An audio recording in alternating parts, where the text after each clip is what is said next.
नमः शिवाय। प्रिय भक्तगण, आज मैं आपको एक कथा का श्रवण करा रहे हैं जिसे सुनने मात्र से आपके जीवन में सुख संपत्ति और धन की वर्षा होगी। आपके जीवन के सारे कष्ट दूर हो जाएंगे। तो चलिए कथा प्रारंभ करते हैं। आदर्श दाम्पत्य जीवन की बात हो तो भगवान शंकर और भगवान राम को सर्वोच्च उदाहरण के रूप में प्रस्तुत किया जाता है। भगवान शिव और पार्वती के बीच का संपूर्ण जीवन मानव समाज को प्रेरणा देता रहेगा इस बात के लिए कि दाम्पत्य जीवन हो तो शिव और पार्वती की तरह का हो। आइए जानते हैं सुखी दाम्पत्य जीवन की 10 खास बातें। नंबर 1, एक दूसरे से प्रेम। राजा दक्ष प्रजापति की पुत्री दक्षा या दाक्षिणी को कैलाश पर रहने वाले बैरागी शिव से प्रेम हो गया तो उन्होंने उनसे विवाह कर लिया, लेकिन पिता को यह मंजूर नहीं था। पिता ने जब एक बार उनके पति का अपमान किया तो अपने पति का अपमान सह नहीं पाई और उन्होंने पिता के ही यज्ञ में कूदकर खुद को भस्म कर लिया। यह सुनकर भगवान शिव को अपार दुख और क्रोध उत्पन्न हुआ। उन्होंने वीरभद्र को भेजकर राजा दक्ष के यहाँ विध्वंस मचा दिया। वीरभद्र ने दक्ष की गर्दन उतारकर शिव के समक्ष रख दी। शिव का क्रोध बाद में अपार दुख में बदल गया और वे अपनी पत्नी की शव को लेकर जगत में घूमते रहे। जहाँ जहाँ माता सती के अंग या आभूषण गिरे वहाँ वहाँ शक्तिपीठ स्थापित हो गए। इसके बाद शिवजी अनंत काल के लिए समाधि में लीन हो गए। नंबर 2, विधिवत विवाह। भगवान शिव और माता पार्वती दोनों एक दूसरे से प्रेम करते थे, लेकिन उन्होंने कभी भी गंधर्व विवाह या अन्य किसी प्रकार का विवाह नहीं किया। उन्होंने समाज में प्रचलित वैदिक रीति से ही विवाह किया था। पहली बार उनका विवाह माता सती से ब्रह्मजी ने विधिवत रूप से करवाया था और दूसरी बार माता सती का पार्वती रूप में दूसरा विवाह भी सभी की सहमति से विधिवत रूप से ही हुआ था। एक आदर्श दाम्पत्य जीवन में सामाजिक रीति और परिवार की सहमति भी जरूरी होती है। नंबर 3, प्रत्येक जन्मों का साथ।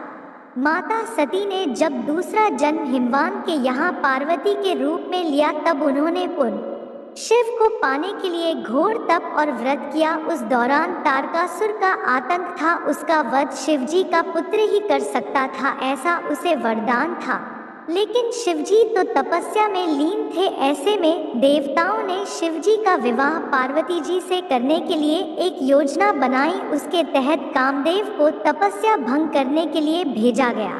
कामदेव ने तपस्या तो भंग कर दी, लेकिन वे खुद भस्म हो गए। बाद में शिवजी ने पार्वती जी से विवाह किया। इस विवाह में शिवजी बारात लेकर पार्वती जी के यहाँ पहुँचे। इस कथा का रोचक वर्णन पुराणों में मिलेगा। शिव को विश्वास था कि पार्वती के रूप में सती लौटेगी, तो पार्वती ने भी शिव को पाने के लिए तपस्या के रूप में समर्पण का एक आदर्श उदाहरण प्रस्तुत किया।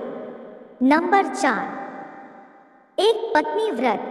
भगवान शिव और पार्वती ने एक दूसरे के अलावा अन्य किसी को भी अपना जीवन साथी कभी नहीं बनाया। शिव की पहली पत्नी सती ने ही अगले जन्म में पार्वती के रूप में जन्म लिया और वही उमा उर्मी काली कही गई है।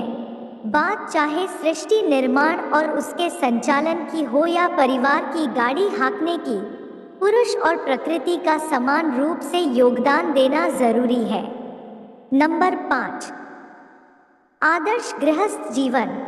सांसारिक दृष्टि से शिव पार्वती व शिव परिवार गृहस्थ जीवन का आदर्श है। पति पत्नी के संबंधों में प्रेम, समर्पण और घनिष्ठता का श्रेष्ठ उदाहरण प्रस्तुत करके उन्होंने अपनी संतानों को भी आदर्श बनाया और एक संपूर्ण पारिवारिक जीवन और उसके उत्तरदायित्व का निर्वाह किया।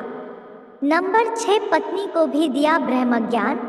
भगवान शिव ने जब ब्रह्मज्ञान प्राप्त किया था तो उन्होंने अपनी पत्नी माता पार्वती को भी इस ज्ञान को किस तरह से प्राप्त किया जाए यह बताया था। अमरनाथ की गुफा में उन्होंने माता पार्वती को अमर ज्ञान दिया था ताकि माता पार्वती भी जन्म मरण के चक्र से छूटकर सदा के लिए उनकी ही अर्धांगिनी बनकर रहे। नंबर 7, एक दूसरे के प्रति सम्मान। वैवाहिक जीवन में आपसी सामंजस्य, प्रेम के अलावा एक दूसरे के प्रति सम्मान की भावना जरूरी है।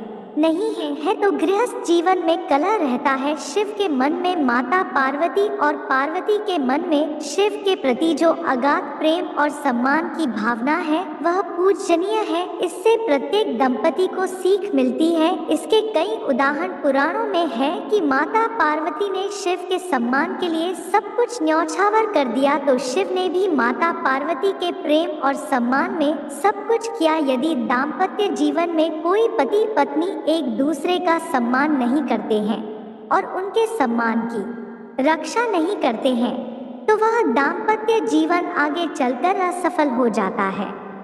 नंबर 8, योगी बना गृहस्थ।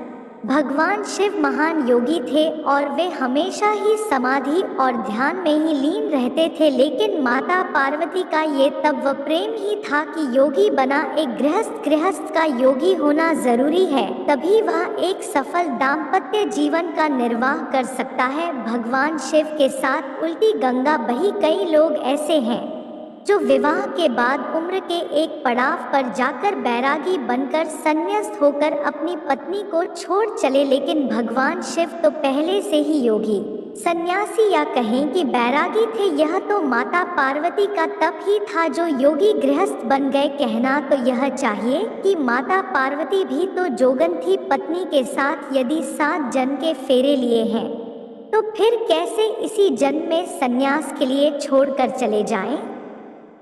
भगवान शंकर ने यह सबसे बड़ा उदाहरण प्रस्तुत किया था।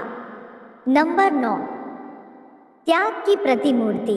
शिव और पार्वती जिस तरह एक दूसरे के प्रति निष्ठावान और त्यागी हैं, उसी तरह की निष्ठा और त्याग को सीता और राम ने भी अपनाया था। पार्वती का शिवमय हो जाना या शिव का पार्वती में ही लोप हो जाने के इसी प्रेम के चलते उन्हें अर्धनारीश्वर भी कहा जाता है।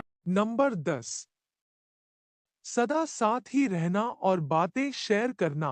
पुराणकार कहते हैं एक महिला को अपने पिता, भाई, पति, पुत्र और पुत्री के घर में ही रात रुकना चाहिए, अन्य कहीं भी यदि रात रुकने का अवसर हो तो साथ में पिता, भाई, पुत्र, पुत्री या पति का होना जरूरी है।